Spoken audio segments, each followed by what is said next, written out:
मुझे एक सामान्य परिवार में पैदा हुआ।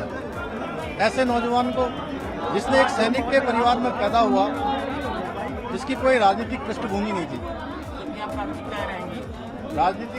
नहीं थी, उसके बाद भी मुख्य सेवक के रूप में काम करने का अवसर प्रदान किया है।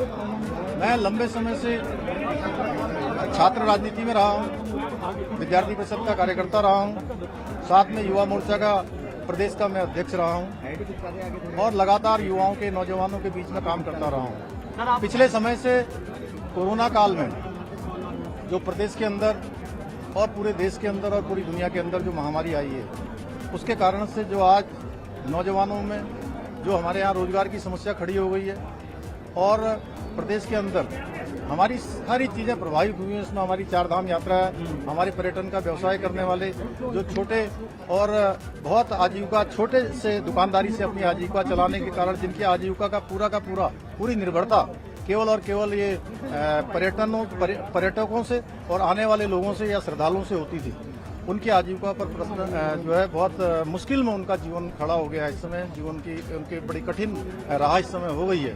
हमारा प्रयास होगा कि उसको रास्ते पर लाएं और नौजवानों के जो पीछे हमारे जितने भी हमारे बैकलॉग हैं, वो बैकलॉग हम भरेंगे और जो हमारे यहाँ पर पोस्टें खाली हैं उन पोस्टों को भरेंगे, नौजवानों को रोजगार से जोड़ने का काम करेंगे।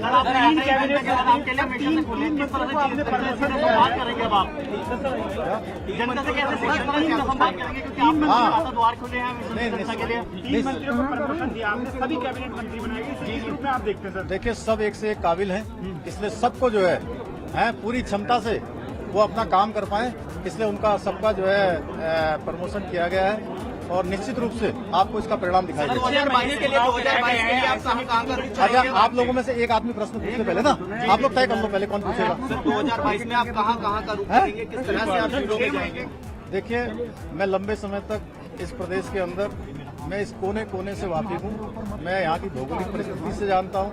मैं एक सैनिक परिवार में पैदा हुआ हूँ। पिथौरागढ़ में सीमांत क्षेत्र में मैंने वहाँ पर कक्षा 5 तक की पढ़ाई की है और उसके बाद मैंने जो है खटीमा, जो कि भारत नेपाल सीमा पर क्षेत्र है, वो मेरी कर्मस्थली रही है। इसके अलावा नौजवानों युवाओं के बीच में लगातार घूमता रहा हूं, इसलिए यहाँ की समस्याओं को भली भांति जानता हूं। उन समस्याओं को समाधान के लिए लोगों के बीच में जाऊंगा। हमारी सरकार जनता के द्वार तक जाएगी। सर, कई दिग्गज नेता दिन तक नाराज बताए जा रहे थे, लेकिन शाम तक शपथ ग्रहण तक आपने सबको मना लिया। इस रूप में आप देखते थे? कोई नाराज नहीं था, ये आप लोगों ने ही बना रखा था उनको नाराज।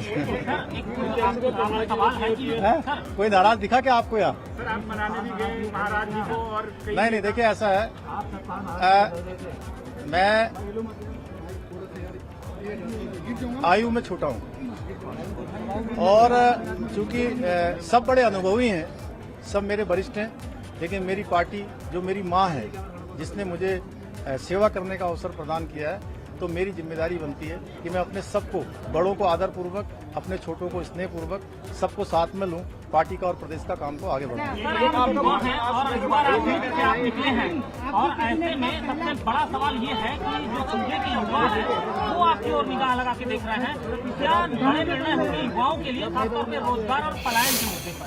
देखिए, निश्चित रूप से नौजवानों की, युवाओं की बहुत मेरे से अपेक्षा है, उनकी बड़ी आशा और विश्वास भी है और मेरी पार्टी का भी मेरे से बहुत अपेक्षा है। मैं उनकी अपने नौजवानों को, युवाओं की और साथ में मेरे पार्टी के राष्ट्रीय नेतृत्व और प्रदेश नेतृत्व, उनकी सब उम्मीदों पर खरा उतरूंगा, उसके लिए अपने प्राणों प्राण से काम करूंगा।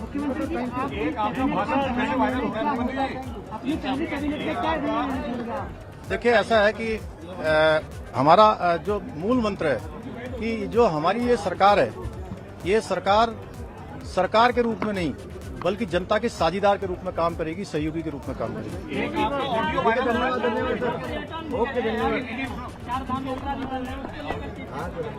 देखिए, मैंने शायद आपने सुना नहीं, मैंने इसके बारे में शुरू में ही बोला था कि वास्तव में इसमें बहुत समस्या है और पर्यटन को खोलना और चारधाम यात्रा को चलाना हमारे प्रदेश के लिए नितांत जरूरी है। ये आपका भाषण सुबह से वायरल हो रहा है, जिसमें आप कहते हैं नहीं दे रही कि चोरी की मैंने ध्यान नहीं दिया, होने दी।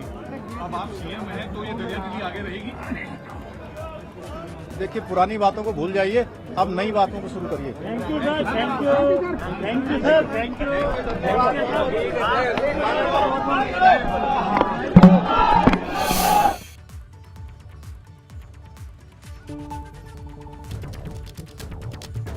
पे कहते हैं कि युवाओं को रोजगार दिलाना, क्योंकि युवाओं के बीच अच्छी पैठ है, अच्छी पहचान है और युवाओं के लिए कार्यरत रहे हैं कार्यकर्ता के तौर पर प्रदेश के कई कोनों से, तो उनके लिए रोजगार और पलायन की जो समस्या है उस पर काम करेंगे। कोरोना की वजह से जो खाई बनी है बेरोजगारी की, उसे पाटने की कोशिश करेंगे।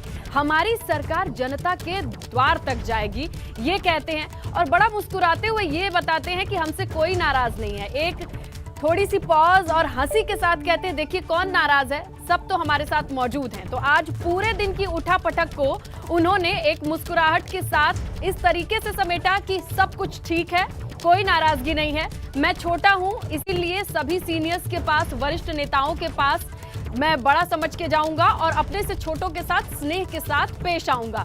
तो कुल मिलाकर जो पहली चुनौती थी वो तो यहाँ पर पार होती नजर आ रही है, क्योंकि आज सुबह से जिस तरीके की खबरें थी कि क्या वरिष्ठ नेताओं को मना पाएंगे, क्या उनके पास जाकर, और क्या जिस तरीके की तस्वीरें और खबर आ रही है उस पर विराम लगेगा। जी हाँ, विराम लग चुका है।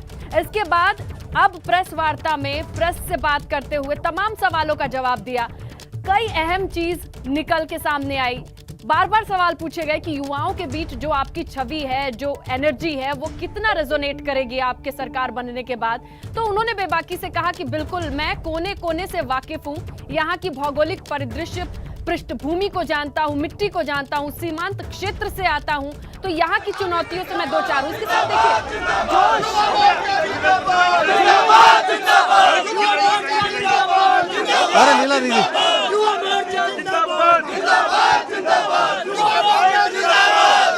युवा मोर्चा के लग रहे हैं।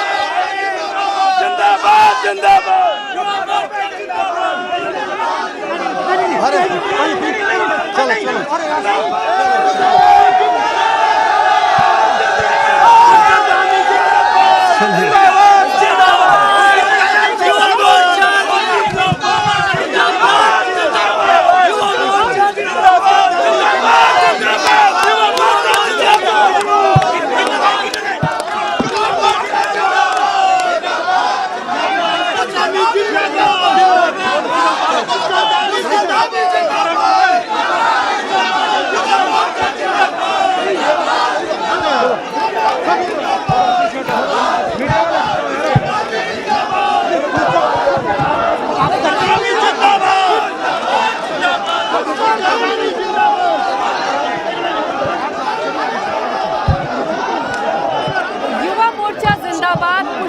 जिंदाबाद, ये नारेबाजी और जोश और जुनून को देखकर समझ सकते हैं कि युवाओं के बीच अच्छी पैठ है, पहचान है और वही ऊर्जा, वही एनर्जी इस वक्त स्क्रीन पे आपको दिखाई दे रही है। अपने नेता को कंधों पर बिठाकर